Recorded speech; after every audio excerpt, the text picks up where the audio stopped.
ਚੱਕਦੇ ਟੀਵੀ ਦੇਖ ਰਹੇ ਸਾਰੇ ਦਰਸ਼ਕਾਂ ਨੂੰ ਦਵਿੰਦਰ ਤੂਰ ਵੱਲੋਂ ਪਿਆਰ ਭਰੀ ਸਤਿ ਸ਼੍ਰੀ ਅਕਾਲ। ਪੱਟ ਦੀਆਂ ਖਬਰਾਂ ਦੇ ਇਸ ਸੈਗਮੈਂਟ ਦੇ ਵਿੱਚ ਤੁਹਾਡਾ ਬਹੁਤ-ਬਹੁਤ ਸਵਾਗਤ। ਜਿਵੇਂ ਕਿ ਅਸੀਂ ਹਮੇਸ਼ਾ ਹੀ ਗੱਲ ਕਰਦੇ ਹਾਂ ਕਿ ਪੱਟ ਦੀਆਂ ਖਬਰਾਂ ਦੇ ਵਿੱਚ ਅੱਜ ਕੱਲ੍ਹ ਪੰਜਾਬ ਤੋਂ ਕਾਫੀ ਖਬਰਾਂ ਆ ਰਹੀਆਂ ਨੇ, ਕਾਫੀ ਇਮੋਸ਼ਨਲ, ਕਾਫੀ ਡੈਲੀਕੇਟ ਸਿਚੁਏਸ਼ਨ ਬਣੀ ਹੋਈ ਆ। ਧਾਰਮਿਕ, ਸੋਸ਼ਲ, ਇਕਨੋਮਿਕ ਸਾਰੇ ਮਸਲੇ ਪੰਜਾਬ ਦੇ ਵਿੱਚ ਕਿਸੇ ਨਾ ਕਿਸੇ ਦੀ ਨਜ਼ਰ ਲੱਗ ਰਹੀ ਆ। ਕਿਤੇ ਇਹ ਗੱਲ ਮੁੱਕਣ ਦਾ ਨਾਂ ਨਹੀਂ ਲੈਂਦੀ।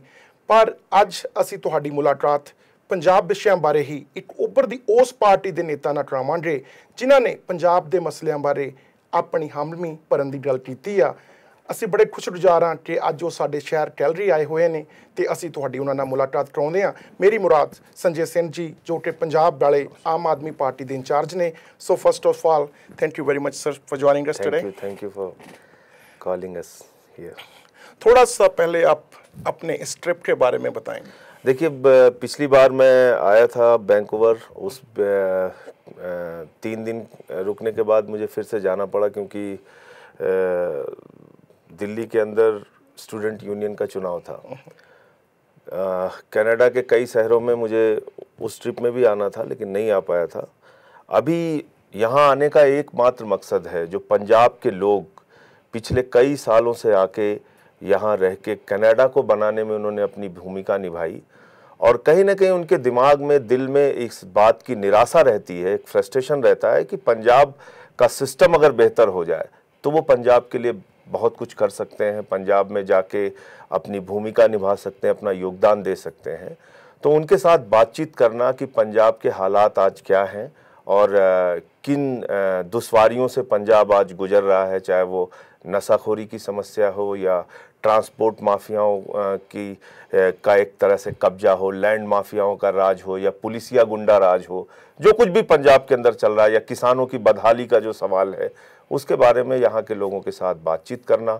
और 2017 में जो आम आदमी पार्टी चुनाव लड़ने जा रही है पंजाब के अंदर, उसमें लोगों का सहयोग और समर्थन, जैसे उन्होंने कॉलिंग कैंपेन में हिस्सा लेके हमारा पार्लियामेंट इलेक्शन में सपोर्ट किया था, दिल्ली के असेंबली इलेक्शन में सपोर्ट किया था, हर तरह से जो कनाडा के लोगों का सपोर्ट मिलता रहा है वो उनसे हम उम्मीद करने के लिए आए हैं, उनसे मांग करने के लिए आए हैं कि वो अभी 2017 के इलेक्शन में भी अपनी मदद करें।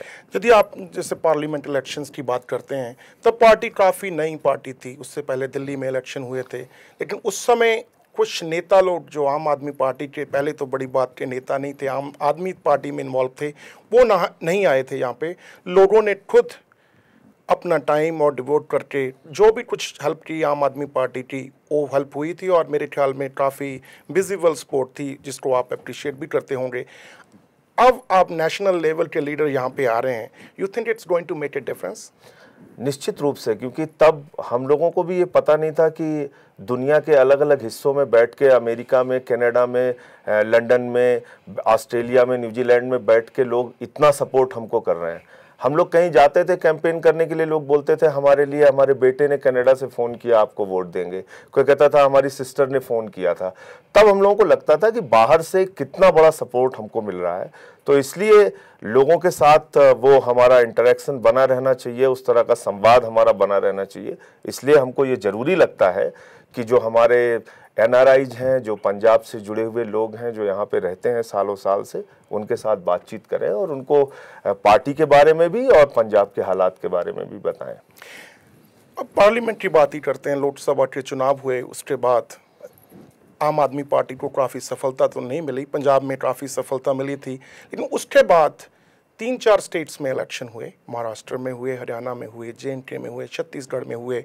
उसके बाद हालांकि आम आदमी पार्टी की काफ़ी पकड़ थी उन राज्यों पर, लेकिन आम आदमी पार्टी ने डिसाइड किया कि हम दिल्ली पे ही कंसंट्रेट करेंगे, दिल्ली के बिना कोई और चुनाव नहीं लड़ेंगे। अब दिल्ली के चुनाव कुछ समय पहले हुए हैं, अब आप बोल रहे हैं कि हम पंजाब के चुनाव लड़ेंगे। What makes you to change your mind कि instead of concentrating in Delhi, you are going to move to Punjab? देखिए, बहुत साफ बात है कि 49 दिन की सरकार का इस्तीफ़ा देने का जो हम लोगों का फैसला था, उसके बाद जब हम पूरे देश में चुनाव में गए तो हमारी जमानतें जब्त हो गई, हमारे कैंडिडेट्स पूरी तरीके से हारे। और ऐसे समय में जब पूरे मुल्क के अलग अलग राज्यों में हम चुनाव हारे, बुरी तरह से हारे, 4 मेंबर ऑफ पार्लियामेंट पंजाब से जीत के आए। यानी परिवर्तन की इस लड़ाई में राजनीतिक क्रांति की इस लड़ाई में, इस दूसरी आज़ादी की लड़ाई जिसको हम बोलते हैं हिंदुस्तान के अंदर, उसमें पंजाब के लोगों ने एक बड़ा योगदान दिया। 4 पत्ते, हरे पत्ते सूखे पेड़ में लगा के उन्होंने भेजे। उस समय हमको कहा गया ये जमानत जब्त पार्टी है। उस समय कहा गया अरविंद केजरीवाल और आम आदमी पार्टी का अस्तित्व खत्म हो गया। अगर हम ऐसे समय में पूरे देश में चुनाव लड़ते हैं, असेंबली इलेक्शंस, तो मुझे लगता है कि दिल्ली का ये परिणाम नहीं आता। हमने फैसला किया कि दिल्ली जीतना हमारे लिए बहुत जरूरी है, क्योंकि दिल्ली से ही पूरे देश में नई राजनीतिक ऊर्जा का संचार होगा। आपको मालूम होगा कि कितना ताकत भारतीय जनता पार्टी ने लगाया, कांग्रेस ने लगाया। 300 मेंबर ऑफ पार्लियामेंट, सारे कैबिनेट मिनिस्टर्स सब दिल्ली के असेंबली इलेक्शन में लगे। एक एक वार्ड के ऊपर एक एक मेंबर पार्लियामेंट की जिम्मेदारी दी गई। बावजूद उसके अरविंद केजरीवाल जी के नेतृत्व में हम लोगों ने वो चुनाव लड़ा और आपने देखा कि कितना बड़ा सपोर्ट मिला, क्योंकि पूरी लीडरशिप, पूरा काडर, चाहे वो पंजाब का हो, हरियाणा का हो, महाराष्ट्र का हो, उत्तर प्रदेश का हो, मध्य प्रदेश का हो, बिहार का हो, सब आके दिल्ली में काम करने लगे, सब आके दिल्ली में प्रचार करने लगे, गलियों गलियों में जाने लगे। और जब तक बीजेपी और कांग्रेस के टिकट डिसाइड हो रहे थे, तब तक हमारे काडर जो थे वो 4-4 बार लोगों के घर में जाके उनसे अपील करके आ चुके थे कि आप हमारी पार्टी के लिए वोट कीजिए। इसलिए किसी को पता नहीं चला, नीचे से सबकी जमीन खिसक गई और हिंदुस्तान की राजनीति में कीर्तिमान स्थापित किया आम आदमी पार्टी ने। 96% सीट्स हम लोगों ने वहां पे जीती। तो ये तभी पॉसिबल हो पाया जब हम दूसरी जगहों पे चुनाव नहीं लड़े और हमने अपना पूरा कंसंट्रेशन दिल्ली के ऊपर रखा। जब अरविंद केजरीवाल बात करते थे हमें पूरी 2/3 मेजॉरिटी चाहिए, उनको लाइक अराउंड 40-45 सीट्स की बात करते थे, क्या उम्मीद थी कि आप 67 सीट जीत पाएंगे? ये तो हमारी भी समझ के बाहर था, बिल्कुल समझ के बाहर था। लेकिन मैं एक ही बात कह सकता हूँ कि भारत, हिंदुस्तान का जो लोगों का सोचने का नज़रिया है, दुनिया का सबसे बड़ा लोकतंत्र है हिंदुस्तान, और वहाँ जिस तरह से लोग समझते हैं, सोचते हैं चीज़ों को, वो राजनीति में अहंकार पसंद नहीं करते। राजनीति में आप ये सोच के आए कि नहीं हम इस देश के राजा हैं, वो इस बात को पसंद नहीं करते। तो जिस तरह से बीजेपी का कैंपेन था दिल्ली में, मोदी साहब ने कहा इनको तो जंगल में डाल देना चाहिए, ये नक्सलवादी लोग हैं, केजरीवाल के बच्चों का कार्टून बना दिया गया, उनके ऊपर कंकड़ फेंके गए, कालिक लगाई गई, जिस तरह से हमले हुए आम आदमी पार्टी के लोगों के ऊपर, उसको लोगों ने पसंद नहीं किया, उसको लोगों ने अच्छा नहीं समझा। उन्होंने लगा कि ये किस तरह का वातावरण ये लोग बनाना चाहते हैं चुनाव में, और उसका मुंहतोड़ जवाब सबने दिया। जब आप मजाक उड़ाते हैं किसी का, अरे ये तो रिक्शे वालों की पार्टी है, या ये तो ऑटो वालों की पार्टी है, या ये झुग्गी वालों की पार्टी है, ये तो गरीब लोगों की पार्टी है, तो वो धीरे धीरे और संगठित होते हैं, मजबूत होते हैं। तो मुझे लगता है कि बीजेपी और कांग्रेस को इस बात का अंदाजा नहीं लग पाया कि जिनका वो मजाक उड़ा रहे हैं, उस मजाक के कारण या उस उपहास के कारण एक बड़ा तबका केजरीवाल के साथ और आम आदमी पार्टी के साथ जुड़ रहा है, और इसीलिए इतनी बड़ी सपोर्ट मिली। हम लोग भी बहुत ज़्यादा सोचते थे तो 50 तक दिमाग जाता था, इतनी बड़ी जीत तो हमने भी नहीं सोची थी। एलजी साहब के साथ आपकी पार्टी के हम अच्छे रिलेशन तो नहीं रहे, उम्मीद की जा सकती है कि फ्यूचर में रिलेशनशिप चेंज हो सकता है, या 5 साल तक ये रिलेशन ऐसे ही रहने वाले हैं? देखिए, एलजी साहब का मसला नहीं है। मसला क्या है कि जब 282 मेंबर ऑफ पार्लियामेंट जीत के आए मोदी साहब, और हरियाणा जीत गए, जैसा आप कह रहे थे, महाराष्ट्र जीत गए, JNK में 25 सीटें आई, झारखंड जीत गए, तो उनको लगा कि पूरे देश पे हमारा राज होना चाहिए। और जो बुरी तरीके से वो दिल्ली में हारे, उस बात को अभी तक भारतीय जनता पार्टी और मोदी साहब ईमानदारी से हजम नहीं कर पा रहे हैं, वो अपनी उस हार को पचा नहीं पा रहे हैं। तो एलजी साहब तो एक जरिया है, एलजी साहब अपने से डिसीजन नहीं ले सकते, उनको इंस्ट्रक्शंस मिलते हैं, उनको गृह मंत्रालय की तरफ से, केंद्र सरकार की ओर से इशारा होता है और वही वो कार्रवाई करते हैं। अभी आपने कल देखा, एजुकेशन के लिए 106% जिस गवर्नमेंट ने हिंदुस्तान में पहली बार बजट बढ़ाया, स्कूल बनाने के लिए जमीन नहीं है, उस जमीन को उठा के बीजेपी को दे दिया लैंड यूज चेंज करके। तो ये एलजी साहब अपनी मर्जी से थोड़ी कर रहे हैं, इनको इशारा है इसलिए कर रहे हैं। तो एलजी से सीधी लड़ाई नहीं है, इनके ऊपर कोई और बैठा है जो एलजी को हथियार बना के उनका इस्तेमाल करता है। पर एलजी साहब ने आप मिले थे अभी होम मिनिस्टर राजनाथ सिंह जी से इसी बात पे, आप पे भी एलिगेशन लगाया है कि नेगोशिएशन में तो आप भी इन्वॉल्व थे, कि जहां बठिंडा में ओम प्रकाश चौटाला जी को मूव करने की बात की गई थी, कहीं ना कहीं नेगोशिएशन हुई थी कि आम आदमी पार्टी के ऊपर जो चार्जेस लगे हुए हैं, जो उनके लीडर्स पे चार्जेस लगे हुए हैं, यदि वो ड्रॉप कर दिए जाएं तो आम आदमी पार्टी के आपके जो होम मिनिस्टर हैं वो साइन ऑफ कर देंगे कि उनको बठिंडा की जेल जो को 5 स्टार होटल की तरह बनाई जाने वाली थी और उसमें चौटाला साहब को बादल साहब की हॉस्पिटलिटी एंजॉय करने का मौका दिया जाएगा।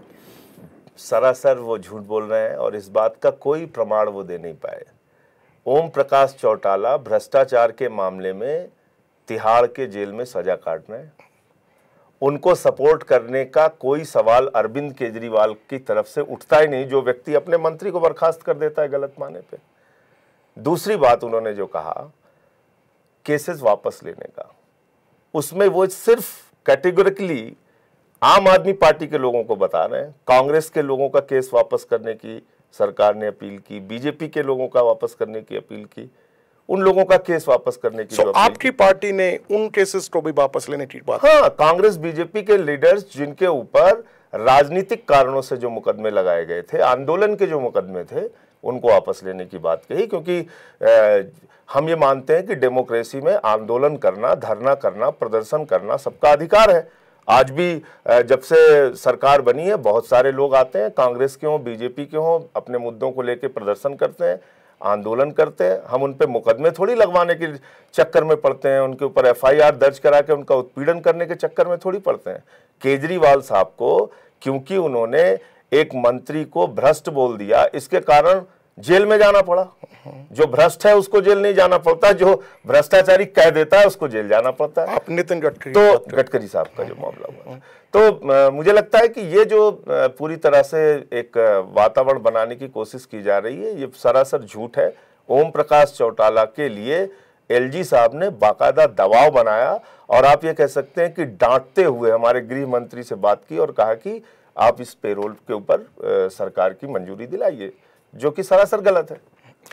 अगर बात विद इन पार्टी की जाए कि पंजाब में क्रांतिकारी लोग हैं, इमोशनल भी हैं, चेंज भी चाहते हैं, इसमें यदि आज पोल करवाया जाए तो I think more than 90% people need change. सारी गवर्नमेंट से परेशान है, कांग्रेस से परेशान है, अकाली दल से परेशान है, बीजेपी से परेशान है, आम आदमी पार्टी को एक उम्मीद देख रहे हैं कुछ दिनों से जब से लोकसभा की इलेक्शन हुई है। लेकिन अब जब बात की जाए कि पिछले कुछ दिनों में खास करके लीडरशिप को लेकर जब आपको अपॉइंट किया गया था, आम आदमी पार्टी ने पंजाब, हरियाणा, मेरे ख्याल हिमाचल का इंचार्ज बनाया गया था, यूपी, हिमाचल और पंजाब, हाँ, आपके ऊपर भी एलिगेशन लगे थे। जो विद इन पार्टी की पंजाब लीडरशिप थी उन्होंने आपके ऊपर भी क्वेश्चन किए थे। आपके इस वक्त जो एमपी हैं बलवंत मान, उनकी एक सीडी रिलीज आई थी, उन्होंने भी इस पर क्वेश्चन किया था कि सेंट्रल लीडरशिप को हमारे ऊपर थोपा जा रहा है। आपने थोड़ा सा कड़ा रवैया भी अपनाया था। कल परसों जब आपने बयान दिया था, आपने पंजाब की लीडरशिप को बिहेव करने को बोला गया था।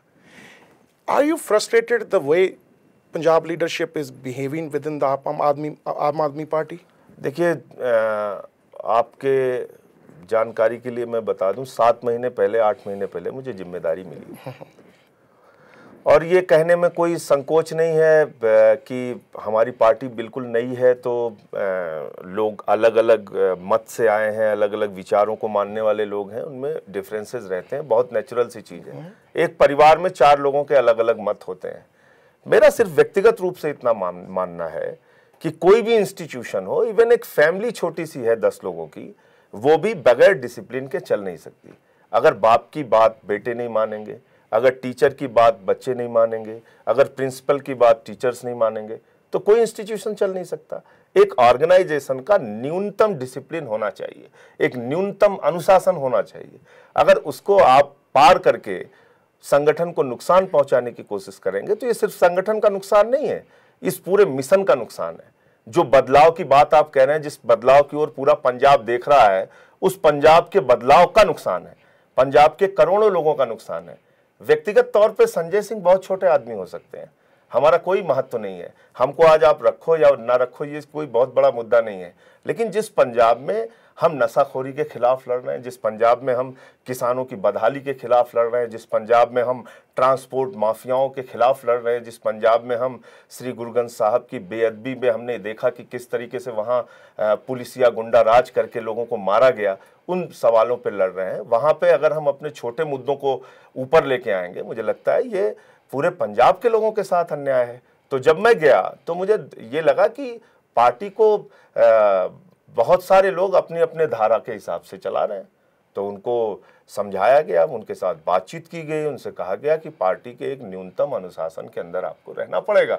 और जिन लोगों ने फिर पैरेलल रैलियां करना शुरू की, यानी हम बादल के खिलाफ रैली कर रहे हैं, वो केजरीवाल के खिलाफ रैली कर रहे हैं, वो आम आदमी पार्टी के खिलाफ रैली कर रहे हैं, वो हमारे ही खिलाफ बातें बोल रहे हैं, मीडिया में जा रहे हैं और ऐसी बातें कर रहे हैं, तो उनके खिलाफ कार्रवाई करनी पड़ेगी। Like what was the serious problem though? Like you know more than anybody. टोटे Khalsa साहब को आपने निकाला। मैं सिर्फ इतना कहूंगा कि व्यक्तिगत अहंकार जो है, व्यक्तिगत महत्वाकांक्षा जब आपकी संगठन से ऊपर हो जाती है, पब्लिक इंटरेस्ट से ऊपर हो जाती है, वो प्रॉब्लम रही। और मैं ये नहीं कह सकता कि इन पे कभी कोई भ्रष्टाचार का आरोप है या कोई ऐसे गलत लोग हैं, बिल्कुल नहीं है, ये लोग अच्छे लोग हैं। लेकिन उनकी व्यक्तिगत महत्वाकांक्षा और व्यक्तिगत अहंकार और संगठन से हम ऊपर हैं, हम पार्टी से ऊपर हैं, हम जैसे चाहते हैं वैसे ही सब कुछ होना चाहिए, ये जो सोच थी, ये एक बड़ा कारण था जो टकराव का कारण बना। मैं कल कुछ दिन पहले शीला दीक्षित जो कि मुख्यमंत्री थी दिल्ली की, उनसे बात हुई और मैंने आम आदमी पार्टी के बारे में पूछा उनसे। तो उन्होंने मुझे बोला कि किसी भी पार्टी की नीति या एक्सपीरियंस दोनों ही मैटर करती हैं। एक्सपीरियंस आम आदमी पार्टी के पास नहीं है, नए नए खिलाड़ी लेकर आ रहे हैं, लेकिन यदि नीति पे वो बोलती कि दिल्ली वालों ने वोट दी थी, पक्की बात है कि इनकी नीयत पे उनको कोई शक नहीं था, लेकिन अब नीयत पे शक है और इसलिए पंजाब में आम आदमी पार्टी को कोई सफलता नहीं मिल सकती। उसके बारे में क्या कहना चाहेंगे? देखिए, ये बात तो शीला दीक्षित जी ने बिल्कुल सही कहा कि हम लोगों को एक्सपीरियंस नहीं है, ना हमको 2G का एक्सपीरियंस है, ना कॉमनवेल्थ घोटाले का एक्सपीरियंस है, ना 1,86,000 करोड़ के कोयला घोटाले का एक्सपीरियंस है। बादल साहब भी कहते हैं एक्सपीरियंस नहीं है, तो ना रेत माफियागिरी का एक्सपीरियंस है, ना लैंड माफियाओं से हाथ मिलाने का एक्सपीरियंस है, ना चुनाव में दारू और पैसा बांटने का एक्सपीरियंस है। ये सारे एक्सपीरियंस जो हिंदुस्तान के नेताओं को अब तक हैं, उनको मुबारक हो। ये एक्सपीरियंस आम आदमी पार्टी को नहीं है और ये हमको चाहिए भी नहीं। हमको एक्सपीरियंस किस चीज़ का है? बिजली के दाम हमने आधा किया, पानी हमने मुफ्त किया, हमने 50,000 रुपये हेक्टेयर किसानों को मुआवजा दिया, हमने CCTV कैमरे लगाए, हमने 10 लाख रुपए तक के लोन इंटर पास करने वाले बच्चों को गारंटी सरकार लेती है और वहाँ 10 लाख रुपए तक के लोन दिल्ली में दिए। दिल्ली के अंदर हम जो रिश्वतखोरी है उसको बंद करने के लिए ACB के माध्यम से कर्मचारियों को, अधिकारियों को गिरफ्तार करके हमने जेलों में डालना शुरू किया, जिसके बाद ACB हमसे ले ली गई। तो हमको इन बातों का अनुभव है कि 450 कमरे के मकान में रहने वाले मुकेश अंबानी पे मुकदमा दर्ज कैसे किया जाता है, और इन लोगों को जो अनुभव है वो उससे पूरा देश परेशान है। ऐसा अनुभव हमें नहीं चाहिए। नीयत का जहाँ तक सवाल है, हमारी नीयत पे किसी को दूर दूर तक कोई शक नहीं है, क्योंकि केजरीवाल साहब वो नेता हैं जिन्होंने अपने मंत्री को बर्खास्त करते हुए कहा, अगर मेरा बेटा भी कभी भ्रष्टाचार करेगा तो उसको भी बख्शूंगा नहीं। हम उस लीडरशिप के साथ काम कर रहे हैं, हम उस ईमानदार सच्चे आदमी के साथ काम कर रहे हैं जो अपने बेटे को भी बख्शने वाला नहीं है। तो उसकी नीयत पर तो मुझे लगता है कि शीला दीक्षित जी को शक हो सकता है, कांग्रेस BJP वालों को शक हो सकता है, लोगों को शक नहीं है। यदि आपने ACB साहब की बात की, पिछले 2 दिन में आम आदमी पार्टी के नेता भी मिले और BJP के भी नेता मिले। BJP के तो उपाध्याय साहब जाकर उनको बोलते हैं कि आपने जो स्वराज बिल और लोकपाल बिल के लिए प्रॉमिस किया था वो फुलफिल नहीं किया, इसलिए आपकी जो पार्टी की वो है रजिस्ट्रेशन है वो ही कैंसिल कर देनी चाहिए। मुझे लगता है इसके लिए तो BJP और कांग्रेस को पहले ही उनके खिलाफ कार्रवाई होनी चाहिए थी। असेंबली के वो फुटेज गवाह हैं जो आपको मिल जाएंगे, जिनमें ये 40 लोग मिलके कहते हैं हम 40 हैं, हम 40 हैं, हम पास नहीं होने देंगे आपका लोकपाल। और आपने देखा था कि पिछले 49 दिन की गवर्नमेंट हमारी लोकपाल के मुद्दे पे गई। इसीलिए इस बार हम पूरी तैयारी के साथ, बहुत ही जल्द हो सकता है अगले सेशन में हमारा लोकपाल आएगा, हम पूरी तैयारी के साथ लोकपाल कानून पास करेंगे दिल्ली में। उपाध्याय साहब और कांग्रेस वाले अगर ये भ्रष्टाचार के खिलाफ कुछ बोलते हैं तो ऐसा लगता है कि जैसे कोई आतंकवादी अहिंसा पे भाषण दे रहा है। तो ये एक मजाक सा लगता है इन लोगों के मुंह से, जिन लोगों ने शहीदों के ताबूत में घोटाला किया, जिन लोगों ने येदियुरप्पा जैसे लोगों को पार्टी में शामिल किया, जिन्होंने 70,000 करोड़ का आयरन ओर का घोटाला किया, जिन्होंने अपने ड्राइवर को डायरेक्टर बना के गडकरी साहब ने भ्रष्टाचार किया, जिनका कीर्तिमान है, जिनके राष्ट्रीय अध्यक्ष कैमरे पर पैसा लेते हुए, रिश्वत लेते हुए पकड़े गए, जिनका एक मंत्री कहता है पैसा खुदा तो नहीं लेकिन खुदा से भी कम नहीं, आपने देखा था दिलीप सिंह जूदेव को। तो जो ऐसे लोग हैं वो अगर भ्रष्टाचार के खिलाफ कुछ बोलते हैं तो वो मजाक जैसा लगता है। हम लड़ने के लिए प्रतिबद्ध हैं भ्रष्टाचार के खिलाफ, मजबूत कानून बनाने के लिए प्रतिबद्ध हैं, और उसमें कहीं भी हमारा अपना भी कोई गलत पाया जाएगा तो उसको भी बख्शेंगे नहीं। बिहार इलेक्शन हो रही हैं, काफ़ी इंपॉर्टेंट हैं बीजेपी के लिए। उसके लिए कांग्रेस ने तो पहले ही हाथ खड़े कर दिए हैं। सिर्फ 40 शीला दीक्षित ने खुद माना है कि हमारा उसमें कोई वजूद नहीं है, हम तो कोई ज़्यादा उसमें लड़ भी नहीं रहे हैं। लेकिन जो ग्रैंड अलायंस बनाया है उनके हम पार्टनर हैं। यदि ग्रैंड अलायंस जीत जाता है तो कांग्रेस भी जीत जाती है। कहीं ना कहीं आम आदमी पार्टी ने भी लालू प्रसाद यादव और नीतीश यादव की सपोर्ट करने की इनडायरेक्टली कोशिश की है, उसके बारे में क्या कहना? देखिए, ये शुद्ध रूप से हमारे देश में एक अफवाह कंपनी चल रही है जिसका नाम है राष्ट्रीय स्वयंसेवक संघ, जो गणेश जी को दूध पिला देते हैं पूरे दुनिया में 3 घंटे के अंदर। अब जब कोई कहता है कि हम हमारा दूध तो नहीं पिए, बोले नहीं तुमने पाप किया होगा इसलिए नहीं पिए, तो सब कहते हैं नहीं नहीं दूध पी लिया हमारा। तो ये जो अफवाह कंपनी है ये किसी भी चीज़ को, किसी सच को झूठ बनाने में माहिर है। आप एक कोई भी उदाहरण बता दीजिए, मैं आपके चैनल पे जिम्मेदारी के साथ कह रहा हूँ कि हम लोग राजनीति से संन्यास ले लेंगे। कहीं लालू यादव के सपोर्ट की बात ही नहीं की आम आदमी पार्टी ने, कहीं पे कहीं लालू यादव के सपोर्ट की बात नहीं की। नीतीश कुमार साहब ने दिल्ली के अंदर जो हम लोग भ्रष्टाचार के खिलाफ लड़ाई लड़ रहे थे, एसीबी में हमको पुलिस वालों की भर्ती नहीं होने दे रहे थे एलजी साहब, उसमें हमारी मदद की उस लड़ाई में उन्होंने। तो एक ईमानदार व्यक्ति हैं नीतीश कुमार व्यक्तिगत तौर पे, उन्होंने बिहार को बनाने में अपनी महत्वपूर्ण भूमिका निभाई है पिछले 12 सालों में। तो नीतीश कुमार की व्यक्तिगत तौर पे केजरीवाल साहब ने तारीफ की, उनको वोट देने की अपील भी की, लेकिन कहीं भी लालू यादव की चर्चा उन्होंने नहीं की। लालू यादव से जोड़ के आप लाते हैं। और देखिए, मुखिया से बहुत सारी चीजें तय होती है। आज केजरीवाल जैसा व्यक्ति अगर दिल्ली में बैठा है तो उसके एमएलए गलती नहीं कर सकते, उसके मंत्री गलती नहीं कर सकते, ये उसकी जिम्मेदारी है और उसको वो करके दिखाते हैं। तो नीतीश कुमार ने बिहार की सड़कों की बदहाली दूर की है, बिहार में बहुत ऐसे काम किए हैं जो पिछले फास्ट ट्रैक कोर्ट बना के अपराधियों को अंदर किया है। अभी उन्होंने खुल के कहा, चुनौती दी मोदी जी को कि भाई हम अपराधियों को टिकट नहीं देंगे, आप भी तय कीजिए। लेकिन सबसे ज्यादा अपराधियों को टिकट बीजेपी ने दिया है बिहार में, आप इसके आंकड़े उठा के देख लीजिए। तो मुझे लगता है कि जो एक अभी जो राजनीति चल रही है हिंदुस्तान में, जिससे आप भी बहुत वाकिफ होंगे, ये बहुत बुरा काम कई सालों के बाद फिर से शुरू हुआ है कि किसी को आप झूठे आरोप लगा के कि वो गौ मांस खा रहा है उसको आपने मार दिया। जिसका बेटा एयरफोर्स में है, जो कहता है सारे जहां से अच्छा हिंदुस्तान हमारा, उसके बाप का नाम 1 लाख है इसलिए आप उसको मार देंगे। गुलाम अली साहब का आपने प्रोग्राम नहीं होने दिया, जो 40 साल से गजल गायकी कर रहे हैं, जो कहते हैं दिवाली में अली राम रमजान में और सबका मालिक एक है जहान में। ऐसे आदमी को आपने, जो ऐसी गजल गायकी करता है, उस आदमी को आपने प्रोग्राम नहीं होने दिया।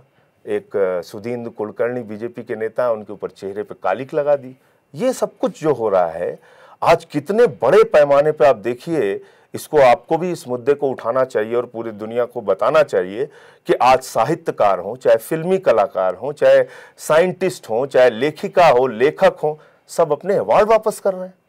तो ये क्यों है? ये इसलिए है कि कालबुर्गी की हत्या हो जाती है। तो आप कोई भी विचार को पनपने नहीं देना चाहते। आप कह रहे हैं शाहरुख खान को पाकिस्तान चला जाना चाहिए, आपके खिलाफ जो बोलेगा आप उसको हिंदुस्तान में रहने नहीं दोगे। तो ये जो राजनीति है, इसका जवाब आप देखिएगा बिहार में मिलने जा रहा है बीजेपी को, और बीजेपी बुरी तरीके से हारेगी। बीजेपी एक ऐसी सोच की पार्टी है, ऐसी खतरनाक सोच की पार्टी है, जिसको, जो अगर मुल्क पर राज करती रही तो नफरत की दीवारें खड़ा कर देगी, जो मुजफ्फरनगर कराएगी, जो दादरी कराएगी, जो देश में हिंसा फैलाएगी, जो देश में नफरत फैलाएगी, और इसके खिलाफ आम आदमी पार्टी बोलेगी और हम आवाज उठाएंगे। जैसे आम आदमी पार्टी आप बता रहे हैं कि नेशनल पार्टी है, नेशनल पार्टी जब पंजाब में जाएगी तो काफ़ी टफ डिसीजन लेने पड़ेंगे। जैसे सोशल प्रोग्राम्स की आप बात करते हैं कि दिल्ली में हमने 50% पावर के टैरिफ कम किए। बादल साहब तो इसमें काफ़ी माहिर हैं। यदि हम हिस्ट्री में देखा जाए तो हमारे पंजाब में 16 लाख ट्यूबवेल हैं पानी के, उसमें से 12.5 लाख ट्यूबवेल जो हैं वो पावर से चलते हैं। आज तक किसी ने कोई पैसा नहीं दिया, टोटली 100% सब्सिडी से चलते हैं। जितना बैट पंजाब में आजकल चल रहा है, जितने पैसे पंजाब गवर्नमेंट के पास यदि हैं, तो वो इलेक्शन के टाइम में सोशल प्रोग्राम, कोई सडन स्ट्रीम हो, कोई स्ट्रीम हो, वो यूज़ करेंगे।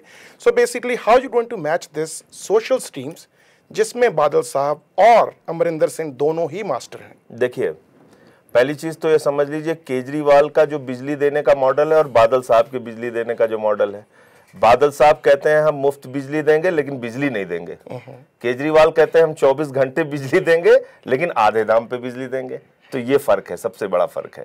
कई कई दिनों तक गाँवों में आप चले जाइए, पंजाब में लोगों से पूछ लीजिए, बिजली आती नहीं है और आप कह रहे हो हम फ्री में बिजली दे रहे हैं। जो कमर्शियल बिजली है उसके दाम बहुत ज़्यादा है पंजाब के अंदर भी।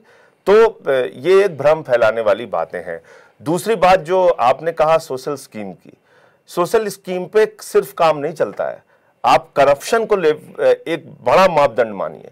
विधवा का प्रमाण पत्र बनवाना हो, विकलांग का प्रमाण पत्र बनवाना हो, आपको जन्म का प्रमाण पत्र बनवाना हो, मृत्यु का प्रमाण पत्र बनवाना हो, थाने में FIR दर्ज करानी हो, अस्पताल में इलाज कराना हो, ड्राइविंग लाइसेंस बनवाना हो, पासपोर्ट बनवाना हो, छोटे से बड़ा काम, एक छोटा सा छोटा लाइसेंस क्लियर कराना हो, बगैर रिश्वत के पंजाब में नहीं हो सकता है। तो रिश्वतखोरी एक बहुत बड़ा, भ्रष्टाचार एक बहुत बड़ा मुद्दा है जिससे लोग त्रस्त हैं। और जिस तरह से वहाँ के नेचुरल रिसोर्सेज को लूटा जा रहा है, जिस तरह से वहाँ ये रेत माफियाओं का राज चल रहा है, करोड़ों रुपए के रेत माफियागिरी हो रही है, ट्रांसपोर्ट माफिया वहाँ पे हावी है। तो जो ये सब कुछ, और इन सब के बाद भी आप चले आइए, अभी जो कुछ हुआ है पंजाब में, उसके कारण लोगों में बहुत गुस्सा है, बहुत आक्रोश है कि आप कैसे लोगों को पाठ कर रहे लोगों पे आप गोली चलवा सकते हैं, कैसे शांतिपूर्ण ढंग से प्रोटेस्ट कर रहे लोगों पे आप गोली चलवा सकते हैं, और वही पुलिस वाले गोली चलाते हैं जो लोगों के साथ लंगर करते हैं कोटकपूरा में। मैं तो दोनों परिवारों से मिला था, दोनों परिवारों से हमने बातचीत की। तो जो कृष्ण भगवान सिंह जी थे, उनके पिताजी ने बताया कि मेरे सामने मेरे बेटे को गोली मार दी गई, और जब मैं उठाने लगा तो पुलिस वालों ने कहा बुढ़े यहाँ से भाग जा, नहीं तुझे भी मार दूंगा। तो उन्होंने कहा जब मेरे बेटे को मार दिया मुझे भी मार दो। तो ये हालात जो आप पैदा कर रहे हैं, आतंक और डर का जो माहौल आप पैदा कर रहे हैं, इससे लोकतंत्र नहीं चलता, इससे डेमोक्रेसी नहीं चलती, इससे तानाशाही तो चल सकती है, इससे बादल साहब की पुलिस की जो है वो गुंडागर्दी तो चल सकती है, लेकिन जो आम आदमी का राज जिसको हम कहते हैं डेमोक्रेसी में, वो नहीं चल सकता। मुझे लगता है पंजाब इस मामले में आज बहुत पूरी तरीके से बदहाली की कगार झेल रहा है। अभी निर्मे की खेती बर्बाद हुई, डायरेक्टर को आपने सस्पेंड कर दिया, मंत्री जी बने हुए हैं, मंत्री जी पे कार्रवाई नहीं हो रही, तोता सिंह जी पे। तो ये जो असली भ्रष्टाचारी लोग हैं, लोग उन पे कार्रवाई चाहते हैं। डायरेक्टर को आपने सस्पेंड किया, उसने कोर्ट से स्टे ले लिया। तो मुझे लगता है कि वो पंजाब जिसके बारे में मैं 8वीं कक्षा में था तो किताबों में पढ़ता था, देश का सबसे समृद्धशाली किसान पंजाब का, देश का सबसे कृषि प्रधान राज्य पंजाब, देश का सबसे नंबर 1 का विकसित राज्य पंजाब। तो हम लोग उत्तर प्रदेश में बैठ के सोचते थे काश हम लोग भी पंजाब जैसे हो जाए, बिहार वाला सोचता था हम भी पंजाब जैसे हो जाए, महाराष्ट्र वाला सोचता था हम भी पंजाब जैसे हो जाए। तो जब पूरा मुल्क सोचता था हम पंजाब जैसे हो जाएं, उस पंजाब को आपने 2 लाख करोड़ रुपए के कर्जे में पहुंचा दिया। उस पंजाब को आपने इस हालत में पहुंचा दिया जहां किसान आत्महत्या कर रहा है, ट्रैक्टर लोग अपने बेच रहे हैं, ये हालत कर दी। अभी निर्मे की खेती जो बर्बाद हुई है उसमें आप देखिए कितने किसानों ने आत्महत्या की है। जैसे दिल्ली गवर्नमेंट ने फार्मर्स को, जो जैसे आपने बोला कि फसल बर्बाद हुई थी, तो दिल्ली में भी केस आया था, तो रिकॉर्ड लेवल पे अरविंद केजरीवाल ने मेरे ख्याल में 20,000 प्रति एकड़ 20,000 एकड़ 50,000 हेक्टेयर या दिया था। तो अभी बादल गवर्नमेंट ने 8,000 रुपये प्रति एकड़ के हिसाब से प्रॉमिस किया, दिया नहीं है, लेकिन जो मांग है वो 40,000 के करीब है। लेकिन खुद हम यहाँ बैठकर यही बोल रहे हैं कि जो तो मल्लम का काम कर रहे हैं, पट्टी का काम कर रहे हैं, एक्चुअल प्रॉब्लम डिफरेंट है। मेरा कहने का मतलब ये था कि जब आप नेशनल पार्टी के तौर पे पंजाब में जाएंगे तो पहला मुद्दा ये आएगा जिसमें पंजाब ने काफ़ी दुख भी झेला है कि पानी का जो मसला है। जब 8वीं क्लास में आप थे तो तब एक ग्रीन रेवोल्यूशन चल रही थी जिसका खुद पंजाब ने बहुत बड़ा प्राइस पे किया है। ग्रीन रेवोल्यूशन में इंडिया को सेल्फ सफिशिएंट तो फूड में बनाया है, लेकिन जो खेती में उनकी जो फूड सॉइल क्वालिटी है, पानी है, सब कुछ ऑलमोस्ट बर्बाद हो चुका है। पानी के हिसाब से जो पानी हरियाणा में जा रहा है और non repairing states like Rajasthan में जो जा रहा है, इतना पानी जा रहा है, उसके विषय में किसी ना किसी नेशनल पार्टी को कोई ना कोई स्टैंड तो लेना पड़ेगा। आम आदमी पार्टी की क्या सपोर्ट होगी कि यदि पंजाब और हरियाणा में कोई डिफरेंसेस आते हैं, जब पंजाब और राजस्थान में डिफरेंसेस आते हैं, तो as a national party how you feel कि how you going to solve this problem? देखिए, पहली बात तो ये समझ लीजिए कि पंजाब के अंदर हम लोग अभी पंजाब डायलॉग करेंगे। पंजाब में एक नहीं हजारों समस्याएं हैं। जैसे आपने किसानों की समस्या में कहा, आज किसानों की खरीद की बहुत बड़ी समस्या है।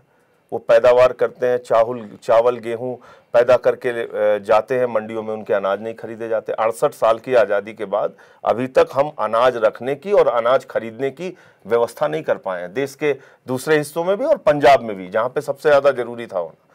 तो हम कोई झूठा वादा आपके चैनल पे बैठ के करें, ये ठीक नहीं है।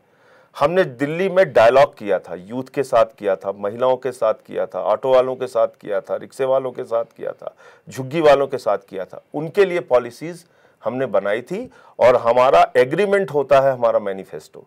जो बात हम मैनिफेस्टो में डालेंगे वो पब्लिक के साथ हमारा एग्रीमेंट होगा और उसको हम पूरा करने के लिए प्रतिबद्ध होंगे। पानी की समस्या हमारी पूरी जानकारी में है, उसका समाधान होना चाहिए, लेकिन उस पर क्या आम आदमी पार्टी हम अपने मैनिफेस्टो में किस तरह से उसका समाधान डालेंगे, वो वहाँ पे एक लोगों के साथ इंटरेक्शन करके, बातचीत करके वो हम सामने लेके आएंगे। यूथ के लिए हमारी क्या पॉलिसी होगी, एजुकेशन पे क्या हम करेंगे, किसानों के लिए खरीद पे क्या करेंगे, वो एक प्रॉपर मैनिफेस्टो के साथ हम आपके सामने आएंगे। एक जो पंजाब में आजकल प्रॉब्लम चल रही है वो एक धार्मिक रिलेटेड प्रॉब्लम है, रिलीजियस प्रॉब्लम है। अरविंद केजरीवाल ने दिल्ली इलेक्शन के टाइम काफ़ी क्लियर स्टैंड लिया था, जब उनको किसी मुस्लिम कम्युनिटी से बुखारी साहब ने सपोर्ट दी थी तो उन्होंने साफ मना कर दिया था कि हमें ऐसी सपोर्ट नहीं चाहिए, हमें सभी धर्मों से सपोर्ट चाहिए। तो जब पंजाब में जाओगे तो do you think you will have the same strategy और you might have some changes? देखिए, पहली बात तो ये समझ लीजिए कि धर्म लोगों की आस्था का विषय है, धर्म लोगों की भावना का विषय है। संजय सिंह जी, देखो दिल्ली में अरविंद केजरीवाल ने एक धार्मिक मसले पे काफ़ी क्लियर स्टैंड लिया था। जब उनको इमाम साहब ने सपोर्ट दी थी, अनकंडीशनल सपोर्ट थी, तो उन्होंने उस सपोर्ट लेने के लिए बिल्कुल इनकार कर दिया था, जिस सपोर्ट के लिए भाजपा और कांग्रेस दोनों ही बहुत ट्राई करते थे पहले और लेते भी थे। अब पंजाब में जो आजकल की समस्या है, मेन प्रॉब्लम चल रही है, वो इट्स रिलीजियस प्रॉब्लम। एक तरफ तो डेरा सच्चे वाला है और एक तरफ अकाली दल बादल जो कि एक पंथक श्रोमणी गुरुद्वारा प्रबंधक कमेटी को यूज़ कर रहा है और उस तीसरी तरफ लोग अपोज कर रहे हैं। आम आदमी पार्टी के ऊपर लोगों को काफ़ी उम्मीद है, लेकिन जब आम आदमी पार्टी पंजाब में जाएगी तो इस धार्मिक प्रॉब्लम के लिए भी कोई ना कोई सोल्यूशन तो ढूंढना पड़ेगा।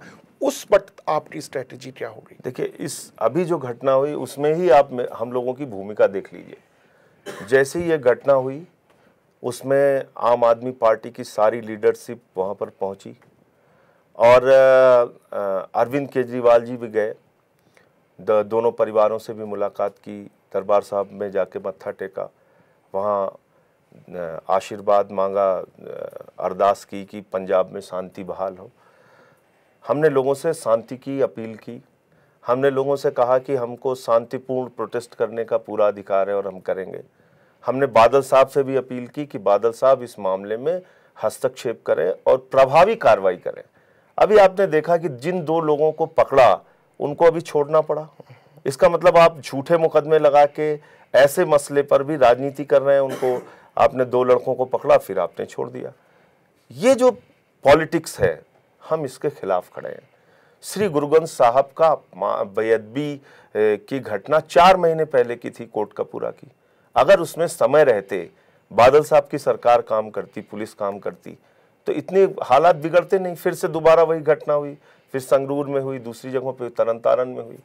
तो मुझे लगता है कि धार्मिक मसलों पर सरकार को आगे बढ़ के, और बादल साहब तो पंथ की बात करते हैं, बादल साहब एसजीपीसी को भी एक तरीके से संचालित करते हैं, बादल साहब का एक प्रभाव है, धर्मगुरुओं को वो बातचीत में शामिल करते लोगों के साथ, खुद वो जाते। बहुत अफसोस के साथ आपके चैनल पे मुझे कहना पड़ रहा है कि इतनी बड़ी घटना हो गई और दोनों पीड़ित परिवारों से मिलने दिल्ली के मुख्यमंत्री केजरीवाल तो चले गए, लेकिन आज तक बादल साहब को उन परिवारों से मिलने तक की फुर्सत नहीं मिली।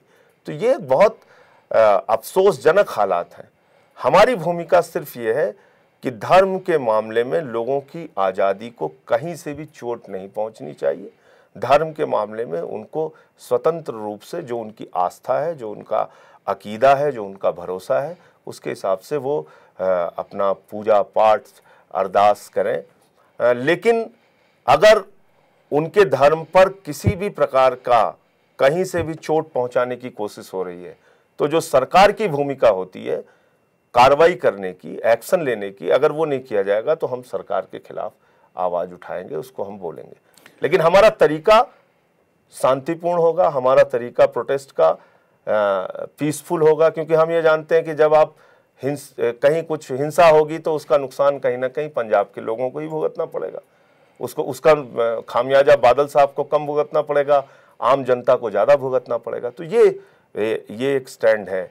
दूसरी बात जो आपने बुखारी साहब की बात की, बुखारी साहब का जब बयान आया था, दूसरे दिन ही वोटिंग होनी थी और आपने देखा, अब आप समझदार हैं, इसको समझ सकते हैं, जैसे ही बुखारी साहब ने अपील की आम आदमी पार्टी को वोट देने के लिए, ठीक आधे घंटे बाद अरुण जेटली साहब चैनल पे आके बोलते हैं इस फतवे के खिलाफ गुजरात की तरह आप लोग वोट दीजिए।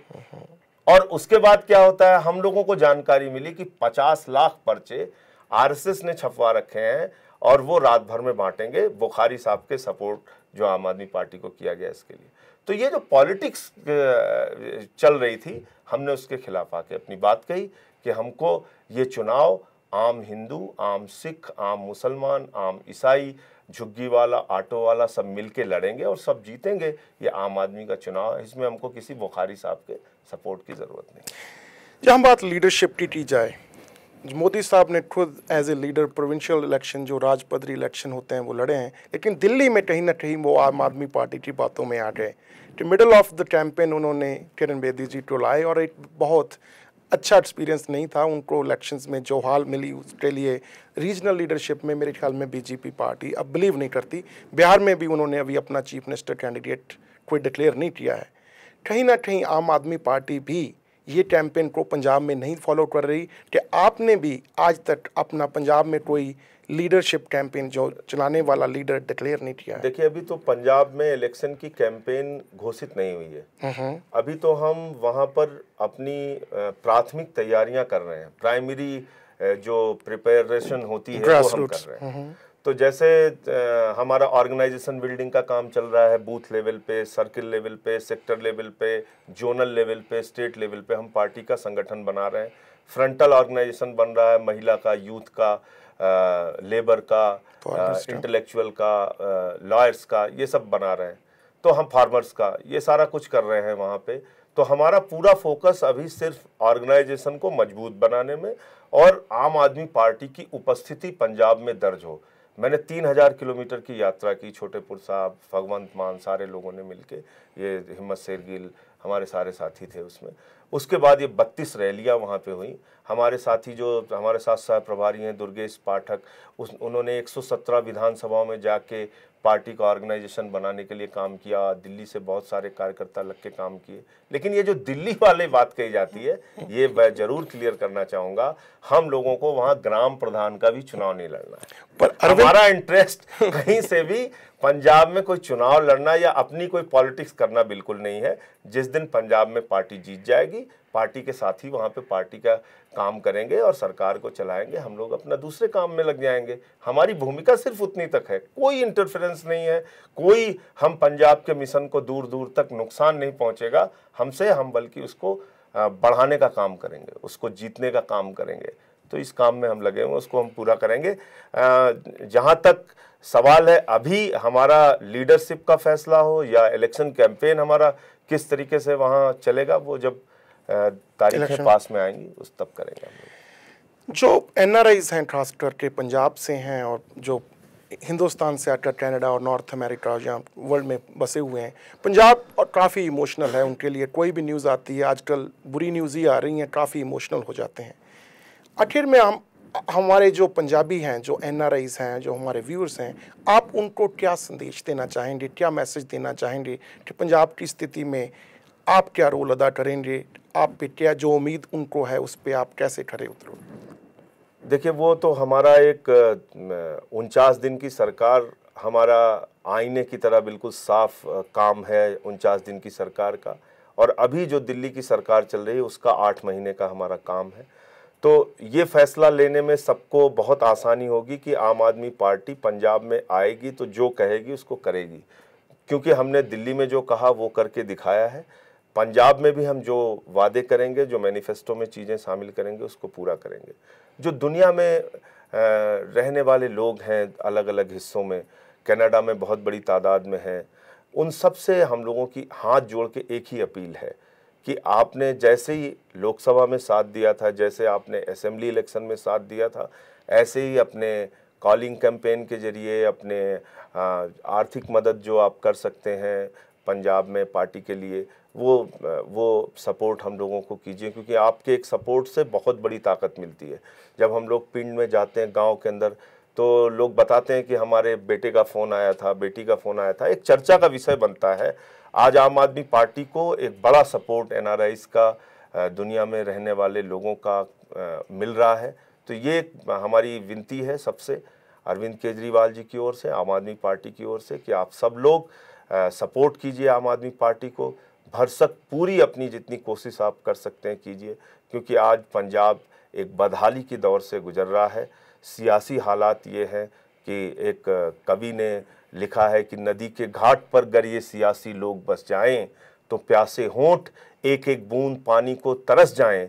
गनीमत है कि मौसम पर हुकूमत चल नहीं सकती, वरना सारे के सारे बादल इनके खेतों में बरस जाएं। तो जो आज गुंडागर्दी का, बदहाली का माहौल पंजाब में है, जो आज नशाखोरी का बादल है, जो आज भ्रष्टाचार का बादल पंजाब में है, वो 2017 में ज़रूर छटेगा। और इसमें सारे लोगों के सहयोग और समर्थन की मैं अपील करता हूँ। आप हमारे स्टूडियो में आए, बहुत अच्छी अच्छी बातें की। धन्यवाद। आप ट्रिप पे हैं, आप कामना करते हैं कि आपका ट्रिप बहुत सफल हो। Thank you very much for joining बहुत अस। शुक्रिया आपको, बहुत धन्यवाद।